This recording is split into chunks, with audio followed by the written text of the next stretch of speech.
থানার সামনে ঝাড়ঝাঁটা দিয়ে গঙ্গা জল ছিটিয়ে থানা শুদ্ধিকরণ কর্মসূচি পালন করল বিজেপির মহিলা মোর্চা। সোমবার সারা রাজ্যের সাথে থানা শুদ্ধিকরণ অভিযান কর্মসূচি পালনের ছবি নজরে এলো মালদার মোথাবাড়িতেও। এদিন বিজেপি মহিলা মোর্চার সদস্যরা হাতে ঝাঁটা ও গঙ্গা জল নিয়ে প্রথমে মোথাবাড়ির রাজপথে মিছিল করেন। এরপর মোথাবাড়ি থানার সামনে গিয়ে ঝাড়ঝাঁটা দিয়ে গঙ্গা জল ছিটিয়ে থানা শুদ্ধিকরণ করেন।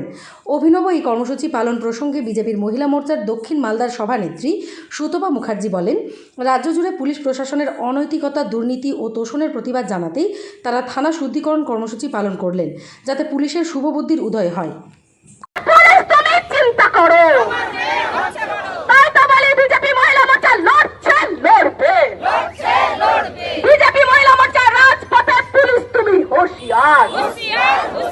আর অভয়ের বিচারের পর পুলিশ দোকানদার বন্ধুদের একই সল, শিল্পী বন্ধুদের একই সল, বন্দে মাতরম, দাবি এক দফা এক, দাবি এক দফা এক।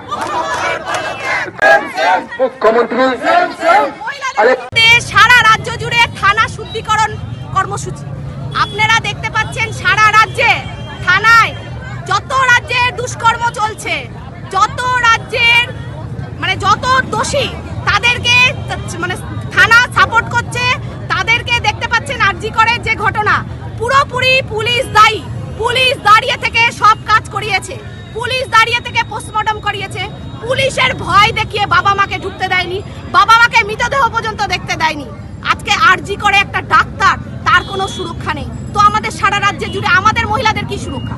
তার প্রতিবাদে আজকে আমরা থানা শুদ্ধিকরণ করছি, যে থানার পুলিশদের যাতে তাদের একটু শুভবুদ্ধি হয়। তারাও জানে এই আমাদের মহিলাদের, তাদের ঘরেও মা বোন আছে, তাদের ঘরে বাচ্চা মেয়ে আছে, তারাও যেন বিচার করে যে আজকে একটা মেয়ের যা প্রাণ গেছে, তার ঘরেও বাবা মার কি দুঃখ, কি কষ্ট। সেই আমার নাম সুতপা মুখার্জি, আমি মালদা জেলা, দক্ষিণ মালদা সাংগঠনিক জেলার সভানেত্রী।